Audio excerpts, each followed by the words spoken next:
তোমরা তো জানোই কিছুদিন যাবত মাধ্যমিক পরীক্ষা শুরু হয়ে গেছে। তো সেদিন ছিল মাধ্যমিক পরীক্ষারই একটা দিন। তো ঘুম থেকে উঠে পূজা দিয়ে দেখো রেডি হয়ে গেছে, এখন চলে যাচ্ছি বনুকে নিয়ে স্কুলে। তো স্কুলে যাওয়ার পথে বাবার সাথে দেখা হয়ে গেল, আর বাবা কিছু খাবার দিয়ে দিল আর কিছু ফল দিয়ে দিল বাড়ির জন্য।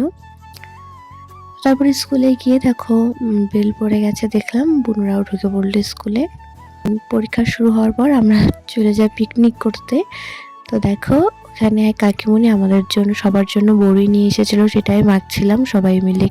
খাওয়ার পরে আমার মা আবার কমলা লেবু নিয়ে আসছিল, সেটাই সবাইকে দিচ্ছিল।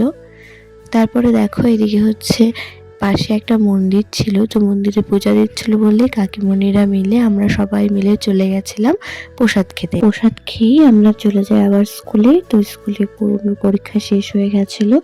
তারপর পরীক্ষা শেষ হওয়ার পর আমরা চলে যাই বাবার দোকানে মিষ্টি খেয়ে আমরা চলে যাই বাড়িতে। তো আজকের ভিডিওটা এতটুকু নিয়ে ছিল, কেমন লাগলো অবশ্যই জানিও।